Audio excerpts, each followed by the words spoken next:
Bonjour tout le monde, je m'appelle Lisa Dillon, je suis une professeure de démographie historique au département de démographie de l'Université de Montréal et je suis ravie d'être invitée à faire une présentation à vous aujourd'hui sur le travail du PRDH. Vous pouvez voir dans le background de mon écran, je suis toujours à San Francisco en congé sabbatique et c'est pourquoi je ne peux pas être avec vous aujourd'hui. Donc, j'ai plusieurs éléments à vous montrer aujourd'hui en ce qui concerne les origines du PRDH, qu'est-ce que c'est ce groupe de recherche, qu'est-ce que c'est le travail que nous faisons dans le cadre de la construction des données historiques et l'analyse des données historiques. Je vais aussi discuter le registre de la population du Québec ancien, aussi nos travaux avec les recensements historiques. Je vais donner des exemples de recherche et je vais présenter certains défis et opportunités méthodologiques que nous rencontrons aujourd'hui. Le contexte québécois est particulièrement avantageux pour la démographie historique en ce qui concerne la disponibilité des sources historiques exceptionnelles. Le Québec est vraiment gâté pour la recherche et pour la construction des données axées sur les populations historiques. Le Québec possède une série des actes de baptême, mariage et sépulture catholiques portant sur la population franco-catholique du Québec depuis les origines du province, depuis les débuts de la colonisation au XVIIe siècle. À partir de la fondation de la colonie du Québec, l'Église catholique est venue au début et les prêtres étaient tenus à enregistrer tous les baptêmes, mariages et sépultures des individus dans la colonie à travers le temps, entre 1621 et ça a continué au 20e siècle. Les sources sont bien préservées, en particulier parce que les prêtres étaient tenus une fois par année à faire une copie de leur registre et envoyer à une autorité centrale. Donc, il y a des copies en deux de chaque registre. Donc, si un brûle, s'il y a un accident, les chercheurs peuvent consulter l'autre copie civile. Aussi, un autre avantage pour la création des données historiques qui portent sur cette population du Québec, c'est le fait que c'était une population semi-fermée pour une bonne partie de la période, au moins le régime français. Après une première période de fondation de la colonie, l'arrivée des immigrants, les filles de rois, peut-être vous avez entendu dire, la France n'a pas continué à envoyer beaucoup des immigrants et il n'y avait pas beaucoup d'émigration jusqu'au moment de la conquête. Après la conquête, il y a plus de mouvements. Donc, pour une période d'un peu plus d'un siècle, la population était semi-fermée. Il y avait des mouvements à l'intérieur de la colonie à travers les paroisses, avec l'ouverture des nouvelles paroisses, mais c'était quand même une population assez stable sur le terrain. Donc, pour ces raisons, nous pouvons prendre l'opportunité à construire des données qui portent sur toutes les paroisses, mais contrôler une population qui est plus ou moins stable. Donc, le programme de recherche en démographie historique, c'est un projet de recherche et de construction des données. C'était fondé en 1966, la même année de la fondation du département de démographie. Donc, c'est au cours des activités du département et leur mandat était justement de développer des données et mener des recherches sur la population historique du Québec. Donc, les fondateurs, je vous montre ici les fondateurs Jacques Légaré, Hubert Charbonneau et Bertrand Desjardins. Et leur mission était de créer le RPQA, le registre de la population du Québec ancien, qui est une base de données généalogique où nous pouvons dire une reconstitution familiale de la population franco-catholique du Québec. Au début, leur mission était à couvrir les années 1621 à 1799. Ils avaient l'ambition de pousser plus loin, donc ils sont poussés à 1849 et maintenant nous développons la base de données davantage pour arriver à 1861. Donc, nous avons fait une extension des données au-delà de 1800 en collaboration avec le projet Infrastructure intégrée des microdonnées historiques de la population du Québec, l'IMPQ. Et aussi, nous avons une nouvelle subvention FC maintenant, Transcending Borders, a Historical Demographic Infrastructure for the Study of French Canadian Families and Migration in Motion. Donc, ça, c'est un projet qui s'intéresse à les mouvements migratoires de la population et nous utilisons cette subvention pour étendre la base de données à 1861. Il y a plus d'1 million de biographies individuelles dans la base de données. Évidemment, les fondateurs ont fait leur travail dans les années 60, 70, 80, 90, mais après cette époque, il y a des nouveaux membres de l'équipe. Donc, je montre par exemple Denis Duval, qui est notre informaticien, Alain Gagnon, Marianne Caron, qui était une étudiante de doctorat, et nos photographies avec Merlin Amerviette-Gentil, qui est un chercheur avec nous, et d'autres membres de l'équipe, Marielle, Katiane, Lucie, Luc. Donc, nous avons beaucoup d'auxiliaires de recherche qui arrivent et partent, font leur maîtrise, des doctorats. Donc, ça alimente le projet très bien. Nous travaillons avec l'Institut généalogique Drouin, c'est une entreprise généalogique québécoise. Aussi, nous travaillons avec Family Search et aussi nous travaillons avec Ancestry. Donc, nous avons plusieurs partenaires pour ce travail. Je vous donne un exemple d'un registre. Les prêtres de paroisse de l'époque coloniale, ont fait les enregistrements des baptêmes, des mariages et des sépultures dans des grands livres, dans la forme des paragraphes écrits par la main, un paragraphe après l'autre. Donc, vous pouvez voir que les informations ne sont pas morcelées dans un tableau comme un recensement avec des colonnes et des lignes. C'est plutôt un paragraphe, mais il y a quand même des informations cohérentes, des informations, les mêmes informations se répètent à travers les actes. Donc, il y a maintenant ils ont été microfilmés par les Mormons. Maintenant, il y a des images numérisées qui sont disponibles sur le site web de l'IGD, l'Institut généalogique Drouin, aussi Ancestry a des copies aussi.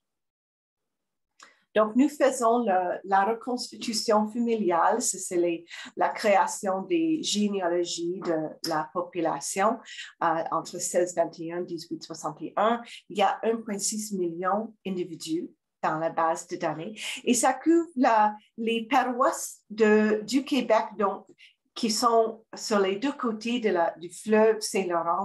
Vous pouvez voir dans la carte ici la distribution des paroisses sur les deux côtés et aussi dans les cantons de l'Est et Gaspésie. La base de données comprend des données inédites sur les connexions intergénérationnelles et intragénérationnelles, par exemple des liens entre les frères et des sœurs et des cousins, les associations. Et nous pouvons utiliser ces données pour explorer les issues démographiques. Donc, c'est notre intérêt d'étudier la fécondité, la mortalité, les migrations, la mutualité.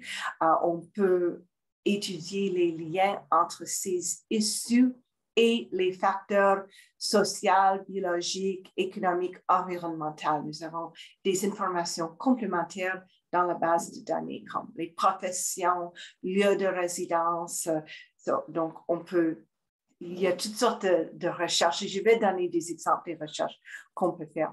Et ce qui facilite la construction de notre base de données multigénérationnelle, c'est le fait qu'il y a des informations semblables dans les actes, à travers les actes, et une séquence d'informations cohérentes et un vocabulaire commun. Donc, une fois on s'habitue à la lecture des paragraphes comme ça, on attend quoi découvrir. Il y a toujours une date, le titre de l'acte, le prénom et le nom du sujet ou des deux sujets si c'est un mariage, le prénom et les noms des parents conjoints, la paroisse d'enregistrement et de l'acte, les signatures, les professions, le nom des témoins et du prêtre. Donc, on cherche pour ces informations et les relevés sont faits manuellement.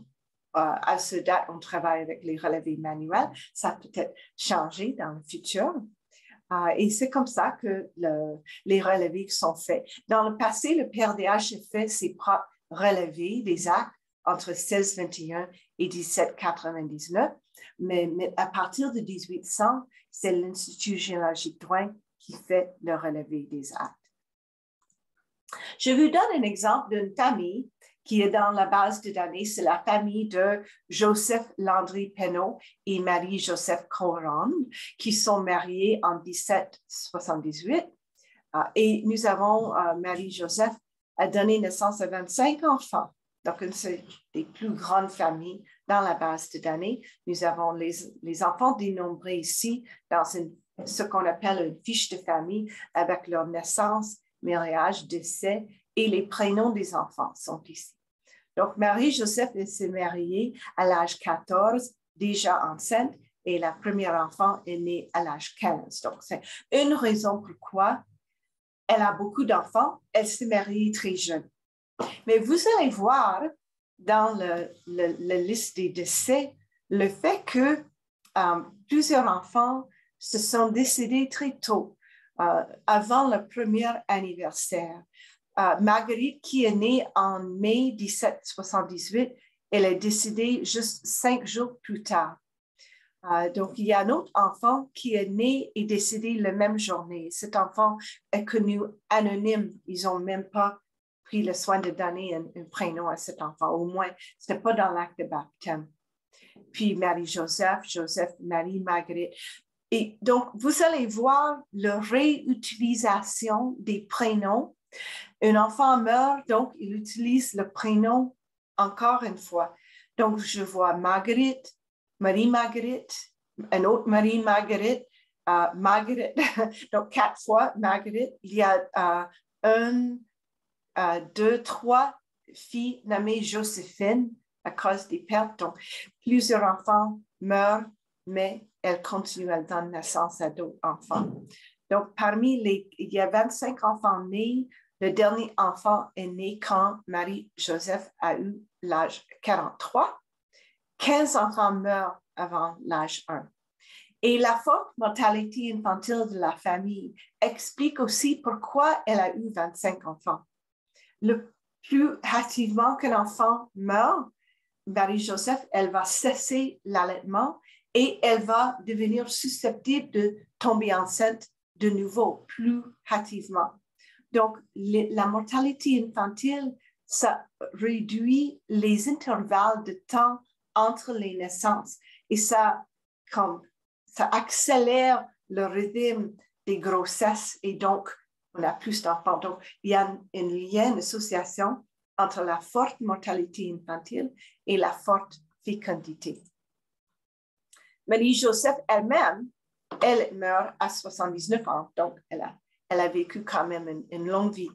L'autre chose que je voulais souligner, la réutilisation des prénoms pour des enfants pose des problèmes pour la généalogie, pour le jumelage, pour nos travaux de reconstitution familiale. Parce que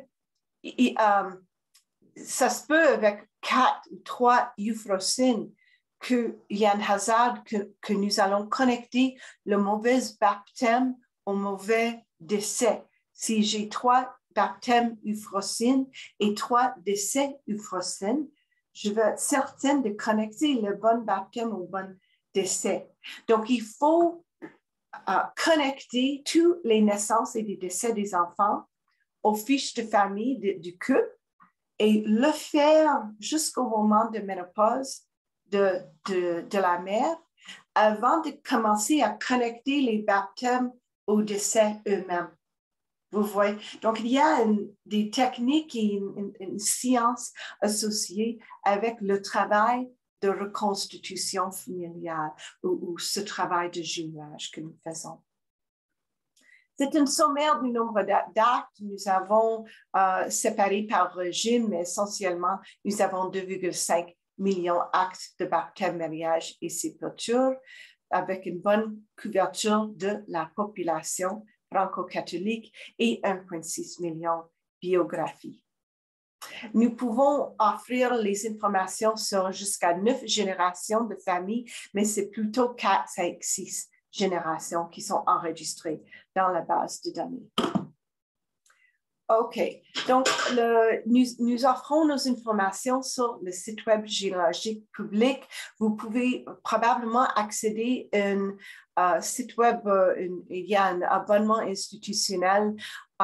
Très souvent, les universités, les bibliothèques des universités font un abonnement institutionnel. Donc, probablement, vous pouvez avoir un accès gratuit. Aussi, nous offrons un accès gratuit pour les chercheurs et les étudiants. Donc, ça, c'est un site web que nous faisons avec notre partenaire Institut généalogique droit. Nous avons à nous, pour le projet à l'Université de Montréal, nos propres feuilletons de recherche, un répertoire interne que nous utilisons qui offre plus d'informations et nous utilisons cette feuilleton pour faire nos propres travaux de jumelage. Je voulais juste montrer, quand on est dans le site web, on peut faire des visualisations des familles et des individus. Et ça, c'est un exemple d'une visualisation d'une fiche individuelle de Félix Harton et sa famille et son mariage avec Marie-Angélique Gauvin. Il y a des informations supplémentaires sur Félix, qui était un soldat allemand. Et si on clique en bas sur apparition dans les actes, voir la descendance, on peut voir dans une autre fenêtre tous les descendants de Félix, ou on peut cliquer sur voir l'ascendance et voir une liste de tous ses ascendants. Et apparition dans les actes va vous donner une fenêtre qui montre tous les actes dans lesquels Félix Harton est mentionné, triés en ordre chronologique. Et ça nous donne un aperçu de son parcours de vie. Donc, ça, c'est toutes ces apparences dans les mentions. Donc, lui, c'est Jean-Marie Harton. La première observation, c'est notre Harton, c'est un de ses fils. Il est observé pour la première fois avec son baptême en 1785, puis son mariage en 1813, puis les baptêmes de ses enfants, les sépultures de certains enfants qui meurent hâtivement, et ensuite les M, ça c'est les mariages de ses enfants. Et normalement, ça termine avec un décès, mais lui, il va décéder après la période de fermeture de notre base de données. Mais ça vous donne une idée triée chronologiquement, ça donne un aperçu de la chronologie de vie, la biographie de cet individu de 1785 à 1854. On peut suivre ainsi l'itinéraire de chaque individu.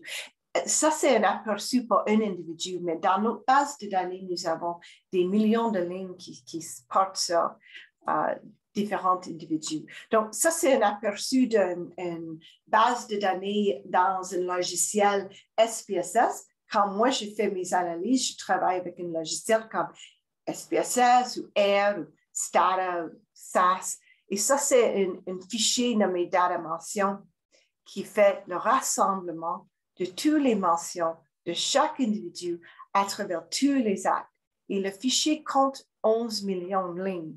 Vous pouvez imaginer une ligne par mention par individu, triée en ordre alphabétique. Et j'utilise ça pour construire d'autres variables pour mes analyses. OK, je continue parce que je ne peux pas dépasser mon temps.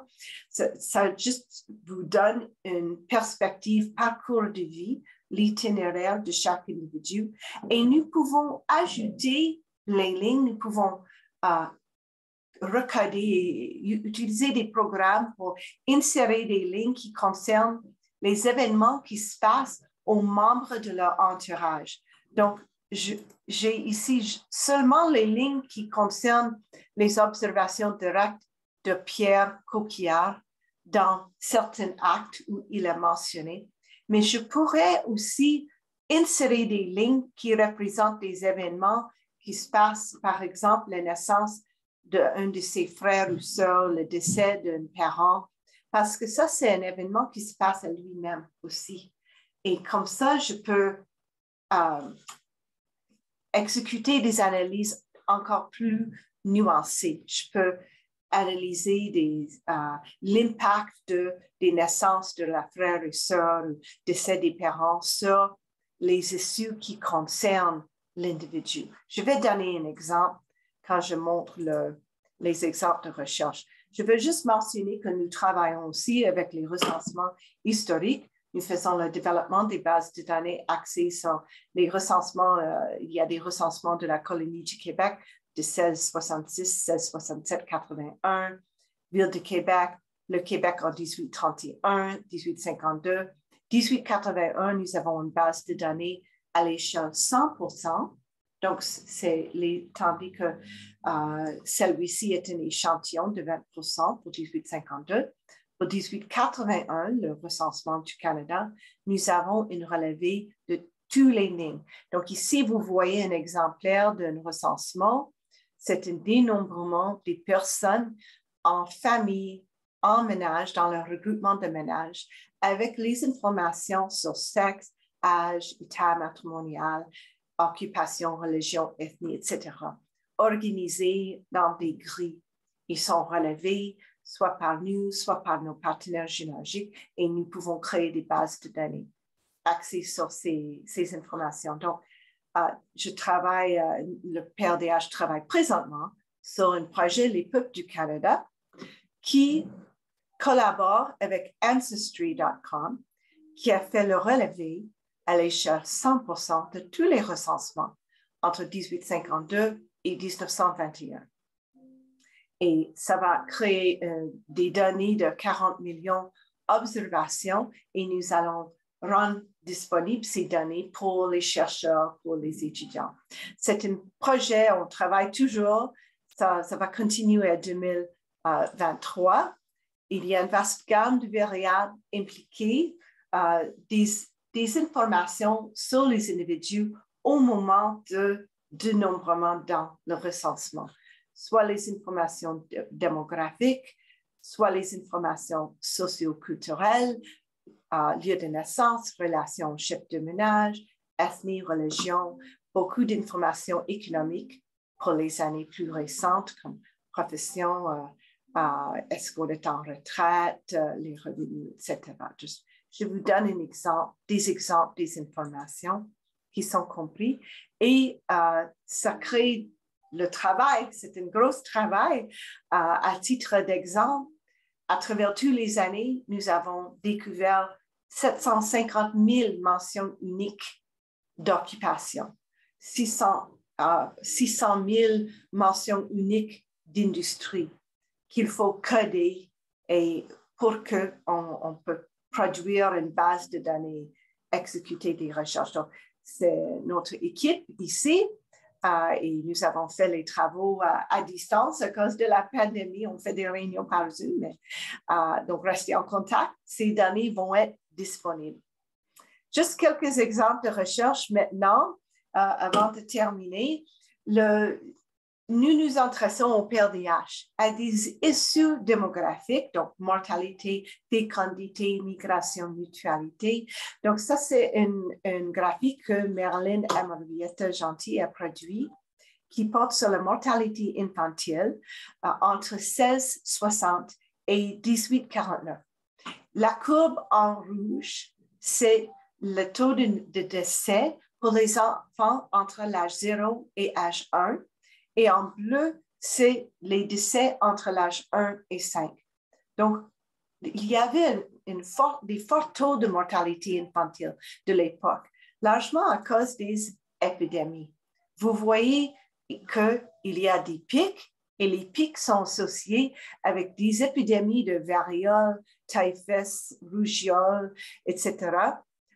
Mais vous voyez aussi, entre 1660 et 1849, que la courbe monte et puis ça descend. Qu'est-ce qui se passe au milieu? C'est la guerre de la conquête. Les guerres aussi sont très pénibles pour la mortalité infantile. Moins pénible pour la mortalité juvénile. La mortalité des enfants de 1 à 5 ans s'augmente un peu, mais quand même, il y a des fluctuations sévères en ce qui concerne les épidémies. Donc, mais plus les niveaux tombent, mais ils sont comme au milieu du 19e siècle, les taux sont semblables aux taux au début du 18e siècle.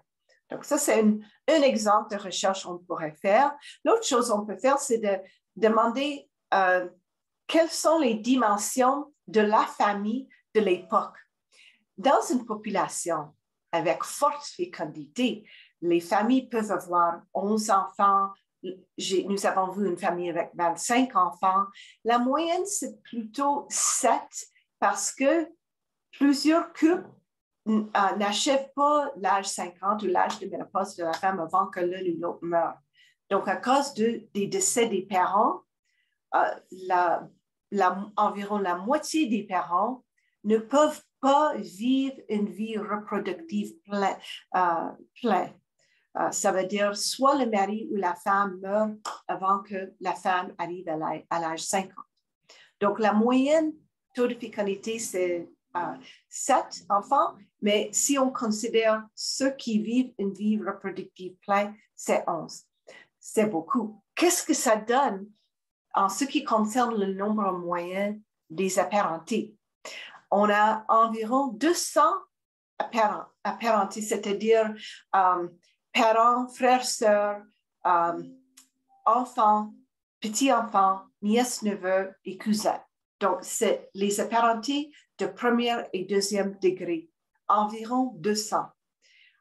Un individu va avoir en moyenne 100 cousins, cousines. Imaginons avoir 100 cousins, cousines, ou nièces ou neveux, 50 neveux ou nièces, 25 petits-enfants. Ça, c'est juste les moyennes. Et nous avons continué l'analyse à travers le 18e siècle, c'est plutôt stable, vers 200. Nous avons fait une autre analyse pour exploiter les outils de Gaffey pour voir le réseau des apparentés par paroisse. Qu'est-ce qu'une visualisation Gaffey va nous montrer en ce qui concerne le nombre de liens entre les individus. Et nous avons sélectionné 3 paroisses en ce qui concerne le pouvoir informatique. C'est plus facile à faire cette analyse à l'échelle des paroisses. Donc, pour Notre-Dame de Montréal, qui est urbain et beaucoup de migration, Boucherville, qui est rural, mais proche à Montréal, et Baie-Saint-Paul, qui est sur la fleuve, un peu plus loin. C'était une paroisse fondée un peu plus tard que Montréal, par un mouvement de colonisateurs qui sont venus tous ensemble pour fonder une nouvelle paroisse. Donc, si on regarde avec Gaffey, cela, c'est une représentation. La sélection, c'est les individus nés dans chaque paroisse et observés dans la paroisse en 1800. Donc, par exemple, à Notre-Dame de Montréal, chaque point, c'est un individu et chaque ligne, c'est une connexion entre 2 individus. C'est une connexion de 1 ou 2e degré entre un parent et un enfant ou entre quelqu'un et un neveu, une personne et un petit enfant. Donc, c'est ce groupe, les types de relations ici, neveu, nièce, enfant, etc. OK?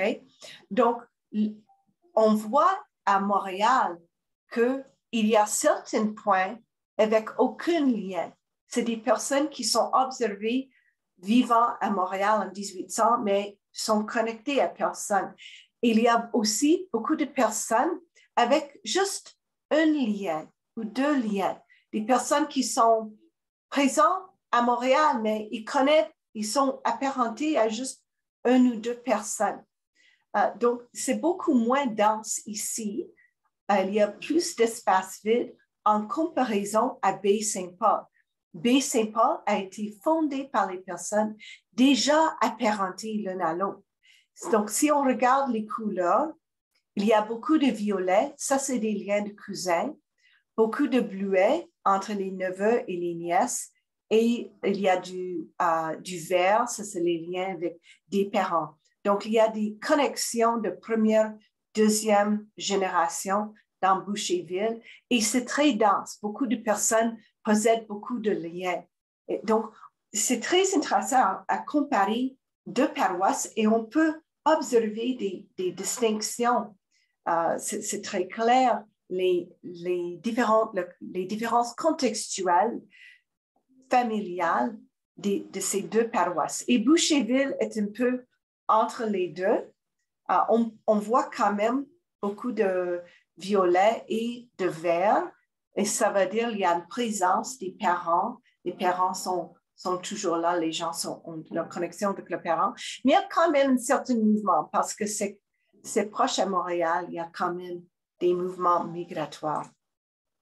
La dernière exemple de recherche, je vais juste mentionner et puis je vais terminer ma présentation. Nous faisons des recherches sur les associations entre la présence, la disponibilité des apparentés et les issues démographiques.